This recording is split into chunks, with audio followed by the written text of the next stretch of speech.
Pessoal, sejam muito bem-vindos de volta a mais um boletim informativo aqui do nosso canal. A partir de agora trazendo uma bomba que acabou de explodir na política. Antes, bem rapidinho, quero perguntar a todos vocês que estão do outro lado mexendo, como é que tá o clima aí na nossa cidade? Tá sol, tá chuva? Vai colocando aqui embaixo aqui nos comentários a sua opinião e claro, quero saber de onde vocês estão me assistindo. Coloca aqui embaixo a cidade, o estado de onde vocês estão me acompanhando, tá? E bem rapidamente não esqueçam, claro, de se inscrever no canal, tá? Ativar o sininho das notificações, compartilhar o vídeo o máximo possível e sem mais delongas, vamos direto aqui para as principais notícias de hoje da política nacional e internacional. Fica aí com as informações. Próxima informação na tela, gente. O senador Cleitinho acabou de fazer uma denúncia gravíssima, gente. Quando eu assisti esse vídeo aqui, eu não acreditei, gente, tá? Assistam com muita atenção. Meu Deus do céu, gente. O que é que o Lula tá fazendo para destruir o nosso Brasil? É muito mais grave do que a gente imaginava. Assistam. Gente na folia, o governo Lula fazendo folia com dinheiro público. Isso que eu vou mostrar pra vocês é gravíssimo. Mas eu peço que vocês compartilhem esse vídeo com o Brasil inteiro pra gente mobilizar, para que eu possa conseguir barrar essa patifaria que eu vou mostrar pra vocês. Presta atenção nesse vídeo aqui. Mas antes, só uma informação com relação Olha isso aqui. O governo Lula contratou por quase 500 milhões de reais uma organização internacional com sede na Espanha para ser responsável pela organização da COP lá em Belém. É a apuração do nosso analista Caio Junqueira, que está lá no site da CNN. O acordo com a Organização dos Estados Ibero-Americanos vale até 30 de junho de 2026. Por se tratar de uma organização internacional, não houve licitação. O contrato cita a cooperação entre as partes visando a preparação, organização e realização da COP. De acordo com o portal da Transparência, apenas no semestre de 2024 foram fechados 5 acordos da organização com o governo Lula. Ao todo, os valores somados com o contrato da COP chegam a quase 600 milhões de reais. 600 milhões. Em nota, a Organização dos Estados Ibero-Americanos disse que em mais de 20 anos de atividades no Brasil já fez parcerias e projetos em todo o país, teve experiência em eventos com o perfil da COP30. Quero mostrar essa foto pra vocês que eu vou mostrar aqui agora. Olha isso aqui que eu vou mostrar pra vocês, ó. Tá aqui, ó. Dá um zoom aqui. Aqui, ó. Esse aqui mesmo, ó. Olha lá o valor, ó. Quase 500 milhões de reais, quase meio bilhão de reais sem licitação, através de acordo. Zero transparência. Então tá todo mundo agora na folia, todo mundo pulando carnaval, e o governo Lula fazendo folia com dinheiro público. Agora eu vou repetir pra vocês, gente. Vai chegar a quase 600 milhões de reais. Você viu quem tava lá junto lá, né? A Jante. Pra ela poder torrar mais uma vez dinheiro público. Agora, muita gente, a população brasileira, sem moradia, a população não tem casa pra morar. E aí vai torrar agora quase 600 milhões de reais. Muito de escolas aí sucateadas, várias obras públicas paradas. Tem várias, você pode ir em qualquer lugar do Brasil que você vai ver obra pública parada. Mas tem dinheiro agora para gastar, sem licitação, através de acordo. Quase 500 milhões de reais. Eu vou repetir para vocês. Meio bilhão de reais sem transparência. Isso encaminhando aqui, porque ainda não foi pago. A chance que a gente tem de barrar é agora. Por isso que eu peço que vocês compartilhem esse vídeo no Brasil inteiro, para que eles tomem vergonha na cara e tragam a licitação. Pra gente poder investigar centavo por centavo, porque a gente tá falando de quase 500 milhões de reais aqui, que vai ser torrado nessa COP30. Então vou encaminhar para o TCU aqui para poder barrar, que ainda não foi pago. É a chance que a gente tem. Vamos para. Senador Cleitinho detona Lula, né, que durante o carnaval está gastando quase 500 milhões com a COP. Detalhe, sem licitação, gente, tá? E o senador Cleitinho tá fazendo jus, né, a cada voto de confiança que ele recebeu nas urnas e cobrando, né, acionando o Tribunal de Contas da União, que é o órgão responsável para fiscalizar onde o governo gasta o nosso tão suado dinheirinho dos nossos impostos. E tá aí, ele está encaminhando para o Tribunal de Contas da União pedido para fiscalizar e barrar antes que seja assinado, antes que tudo isso aconteça. Ou seja, é o povo pulando o carnaval, bebendo adoidado, farreando e o Lula torrando o nosso dinheiro, basicamente como se não houvesse amanhã, gente. É impressionante. O Lula aproveita todos os momentos que o pessoal aí tá preocupado com o carnaval, então na calada a gente vem aqui e tenta passar sem citação esse valor de 500 milhões de reais com a COP. Gente, é muito grave, gente. É gravíssimo. Meu Deus do céu. Tem que barrar isso aqui, gente, tá? É inacreditável. O Eduardo Bolsonaro acaba de soltar mais uma bomba gigante. Vocês se lembram do Pedro Vaca, né, que é o representante da OEA, que esteve aqui no Brasil? Uma grande expectativa para esse relatório, gente. E vejam só o que o Eduardo Bolsonaro acabou de falar sobre este relatório do Pedro Vaca. Vejam só. Piotr, é complicado fazer esse comentário porque ainda não foi publicado o relatório, né? Eu vi nas matérias da imprensa esse mesmo comentário, que eu acho que é um comentário infeliz, mas ele não determina o que será o relatório do Pedro Vaca. O Pedro Vaca está sob imensa pressão, né? Metade do orçamento da OEA vem dos Estados Unidos. E ele está olhando para o lado e está vendo o Trump saindo da OMS, saindo do Acordo de Paris. Então é factível, acho que ninguém ficaria surpreso se o Trump falasse que está saindo da OEA. E a gente vai ter eleições agora, se não me engano, em maio, para o novo diretor-geral, que vai substituir o uruguaio Luiz Almagro. Então, eu acho que o Pedro Vaca ele não vai querer manchar a sua biografia falando que o Brasil tá tudo bem. Quando você vê, né, o Alexandre de Moraes em briga com o Trump, o Alexandre de Moraes banindo o X, banindo o Rumble, banindo o Truth Social do Brasil, né, perseguiu, tanto que ele perseguiu durante a eleição de 2022, dando ordens secretas para as plataformas bloquearem, né, usuários, sem saber que essa ordem estava vindo do Alexandre de Moraes, estava vindo do Tribunal Superior Eleitoral. Então, se o Pedro Vaca quiser se juntar a esse navio que está naufragando, tudo bem, né, ele vai ter dois destinos. Ou o Trump vai provavelmente sair da OEA, ou o novo diretor-geral vai colocar o Pedro Vaca no seu devido lugar. Mas eu ainda acredito, né, que possa vir sim um relatório consideravelmente honesto, porque também no meio da visita do Pedro Vaca aqui, do Pedro Vaca no Brasil, o Samuel Punch, ele pegou no corredor ali o Pedro Vaca, parece que ele não estava muito acostumado a dar entrevista, né? Mas ele falou que estava assustado com os depoimentos que ele estava recebendo. Ele teve contato com a família do Clezão, ele teve contato com os advogados do Felipe Martins, ele teve contato com o presidente Jair Bolsonaro e várias outras pessoas, né? Gustavo Gaia, a própria Carla Zambelli, que já teve o passaporte cassado. Então, eu espero ainda, né? Eu prefiro não criticá-lo agora, até porque uma crítica agora pode pressioná-lo a serrar a fileira junto com o Alexandre de Moraes e a censura. Então eu espero ele publicar o relatório dele e, a partir daí, criticar se for o caso. Tá aí, gente, posicionamento tão aguardado no relatório da OEA, gente. O que é que o Pedro Vaca vai dizer neste relatório sobre o ministro do STF, Alexandre de Moraes, depois de tudo que ele viu, que ele ouviu e assistiu aqui no Brasil, principalmente os documentos, né, que foram entregues nas mãos dele. O pessoal da OEA veio aqui e levou vários documentos que a oposição não só falou, mas provou tudo aquilo, todas aquelas denúncias que foram feitas para o relator Pedro Vaca da OEA. Ou seja, estamos aí, gente, ansiosamente aguardando por este relatório. Será que vai ser um relatório positivo ou destruidor para o ministro do STF, Alexandre de Moraes? Coloca aqui embaixo a opinião de vocês, gente, tá? Rapidamente, só não esqueçam de se inscrever no canal, ativar o sininho das notificações e compartilhar o vídeo o máximo possível que vocês puderem. Dando início aqui já com as informações, eu preciso, gente, que vocês assistam com muita atenção esta crítica, essa fala do Caio Coppola, tá? Caio Coppola diz o seguinte, né, sobre as excrescências do processo que pode apreender o passaporte de Eduardo Bolsonaro. Segundo o Caio Coppola, gente, o plano não é só apreender o passaporte de Bolsonaro. Esse plano vai muito além, é muito pior do que a gente imaginava.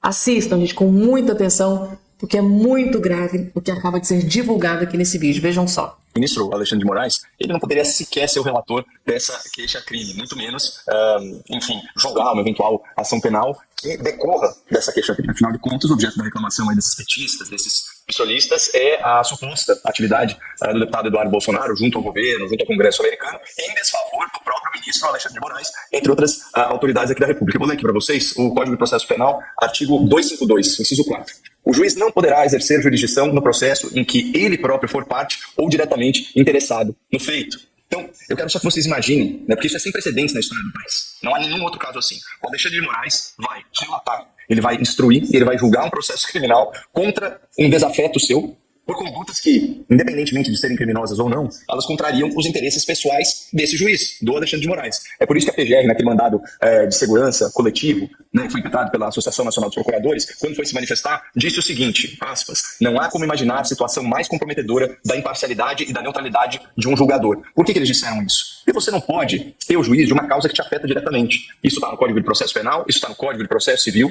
isso se extrai dos princípios constitucionais, mas enfim, vamos pular essa parte, vamos para o enquadramento penal, tá? Vamos começar pelo artigo 1º do Código Penal, né?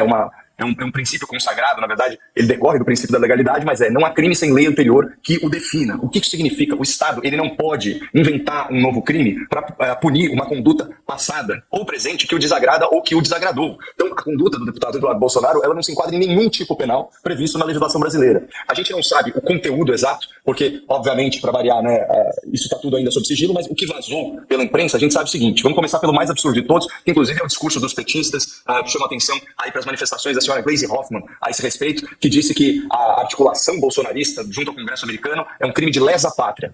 E a denúncia do PT aparentemente fala expressamente nesse suposto crime de lesa pátria. Esse termo, ele já caiu em desuso, se não me engano, lá em 2021, quando houve a revogação completa da Lei de Segurança Nacional, que a esquerda tratava como se fosse um entulho autoritário do regime militar. Então, você vê como é curioso.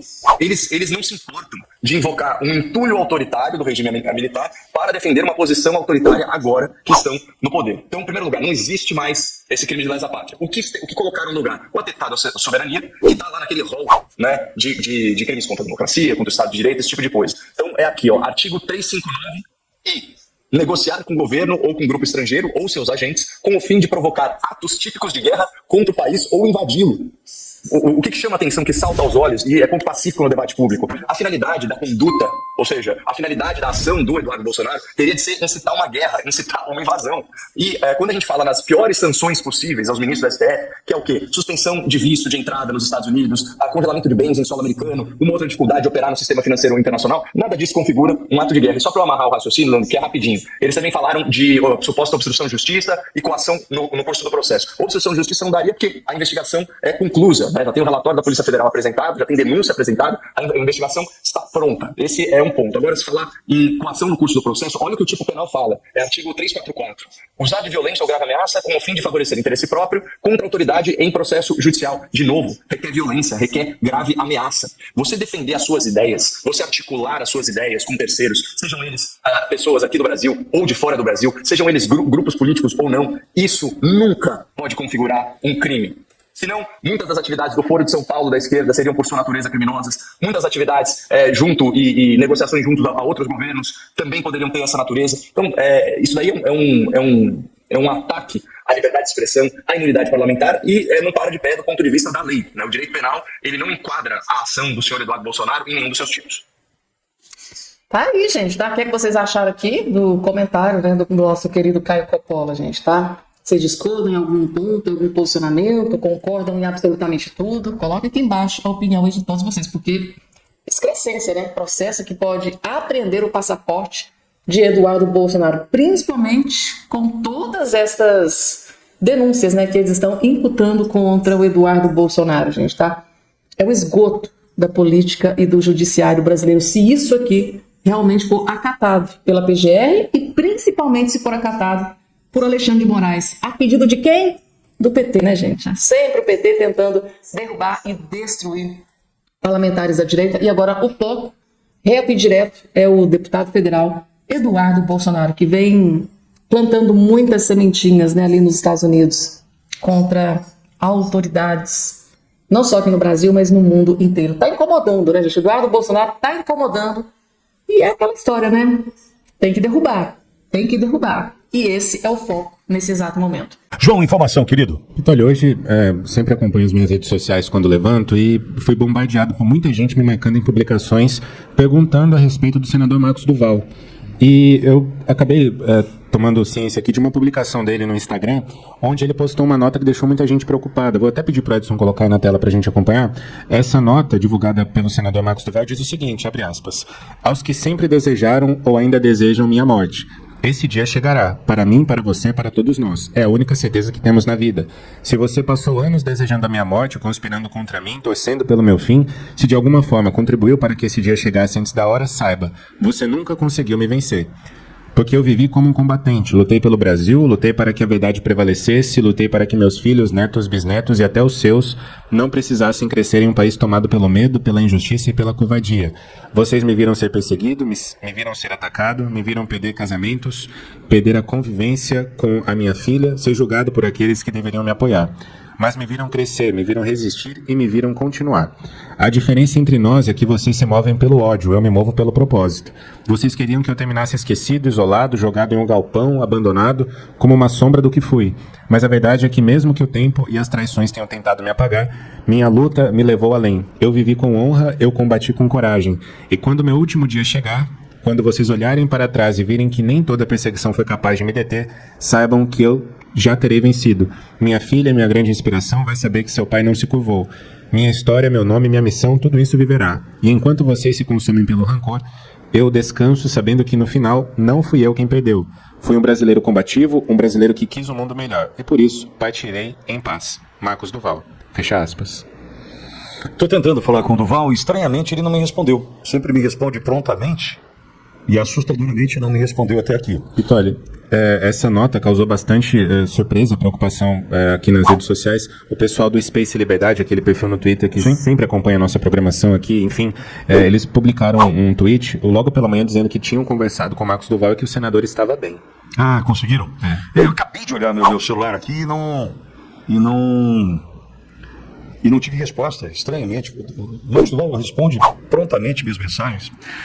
Enfim, eu preciso fazer aqui uma retrospectiva e voltar ao 9 de janeiro.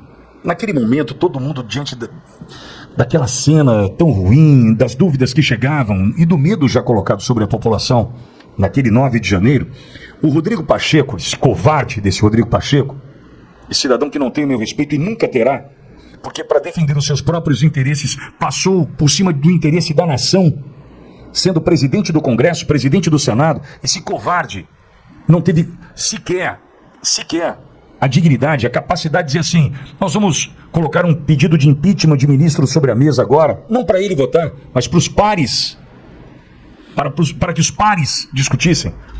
Por quê? Porque ele tinha interesse que a gente já sabe qual é. Infelizmente. Mas naquele momento o Pacheco estava de férias, você vai se lembrar disso. E quem usava a palavra numa tribuna improvisada ali no Congresso, por conta do caos, era Veneziano Vital do Rego, vice-presidente do Senado. Você vai se lembrar disso. E quando eu vi, naquele momento, Veneziano Vital do Rego, vice-presidente do Senado, ou presidente em exercício, ladeado por Randolfo Rodrigues, e do outro lado, Marcos Duval, eu falei, opa, tem que olhar para o Duval. Opa, vamos olhar, eu preciso olhar para esse cara. Por quê? Porque o Duval fazia parte da comissão de inteligência do Senado e já tinha, sob o seu poder, informações valiosíssimas de que aquilo havia, sim, sido um golpe, mas um golpe da esquerda. Da esquerda, por exemplo, de Flávio Dino, que escondeu, destruiu, apagou, sabe Deus o que fez, com as imagens do Ministério da Justiça e Segurança Pública. Dos disparos da ABIN, da decisão da Polícia Militar do Distrito Federal de lidar com aquela data daquela forma. Tudo o que a gente sabe sobre G. Dias, ou seja, Marcos Duval, desde o início, sabia de tudo. O que o Senado decidiu fazer? Equivocadamente, escanteá-lo. É louco. Que pendrive o quê? Não tem nada de informação. E o Duval, desqualificando o Duval. E aí eu preciso fazer aqui uma comparação, e quero que você entenda que ela é proporcional agora, não é desproporcional, porque você vai entender o fim. Eu comparo esse abandono do Marcos Duval ao que aconteceu a Daniel Silveira. É certo que um está preso, continua preso, mas o outro já foi condenado em vida, por exemplo, por conta de tudo o que sofreu no dia 15 de junho de 2023, quando depois de dar uma entrevista aqui para essa rádio, no dia do seu aniversário, Duval passa aqui pela manhã e à tarde é surpreendido com a invasão do seu gabinete por parte da Polícia Federal e com a anuência do covarde do Rodrigo Pacheco. Naquele momento, só para você ter uma ideia, o objetivo era destruir a pessoa Marcos Duval, não o senador. Tanto é que as operações naquele momento aconteciam em locais, endereços do senador Marcos Duval, dentre eles, acredite se você quiser, motéis, que em função de informações desencontradas, desconexas que chegavam, tentavam estes mostrar para a família que ele tinha caso extraconjugal que nunca se confirmou, mas a tentativa era de destruir o cidadão, a pessoa Marcos Duval. E o que aconteceu? Ao invés daí, nesse momento, de acontecer um corporativismo, o espírito de corpo dentro do Senado, e proteger um dos seus membros, o covarde do Rodrigo Pacheco rifou o Marcos Duval. E aí foi achincalhado, chamado de louco, deixa pra lá, ninguém ouve o Duval. Só a Auriverde ouve o Duval. Ninguém mais ouve Marcos Duval. A não ser pra zombar, a não ser pra desdenhar. Não é o perfil da Auriverde, nunca foi. Internamente aqui, em alguns momentos, com alguns dos meus comentaristas, eu tive que me posicionar. Nunca eu coloquei censura, nunca disse que esse assunto pode ou não pode, nunca, em hipótese alguma. Mas, quando se trata de Duval, em algum momento alguém aqui quis zombar do Duval. E aí eu falei, alto lá. Fora do ar, eu falei, não, zombar não. É o meu convidado, é uma pessoa que eu preciso ouvir, tem informação valiosa e aqui vai ser respeitado. Chegamos a esse ponto, para você ter uma ideia, da disposição da Auriverde em ouvi-lo. Duval, em julho do ano passado, eu já disse isso para ele aqui, ao vivo na Auriverde, num domingo pela manhã, me lembro onde eu estava. Estava estacionado numa farmácia, próxima à minha casa aqui em Bauru. Meu telefone toca, era o senador Marcos Duval. Atendi e ele, feliz da vida, estava, porque ele havia recebido a informação que Marco Rubio seria ou candidato a vice-presidente na chapa de Trump, ou, caso eleito Trump, seria o secretário de Estado. E se confirmou de uma pessoa próxima, Marcos Duval, Marco Rubio, que hoje será fundamental para o Brasil, para a Venezuela, para as ditaduras da América Latina. Então veja, é um cidadão informado, é um cidadão que está lutando, e esse tweet, esse post, essa mensagem, mostra para mim o seguinte: está com a energia abalada, está realmente cansado porque a perseguição continua, entretanto o escanteamento também continua. Então, aos senadores que me ouvem agora, que possam entender, quem sabe até estender a mão para fazer a diferença na vida desse cara, que em algum determinado momento estava lá, ao lado de Veneziano, Vital do Rego, Randolph, para defender a nossa versão. É outro soldado que não pode ficar para trás.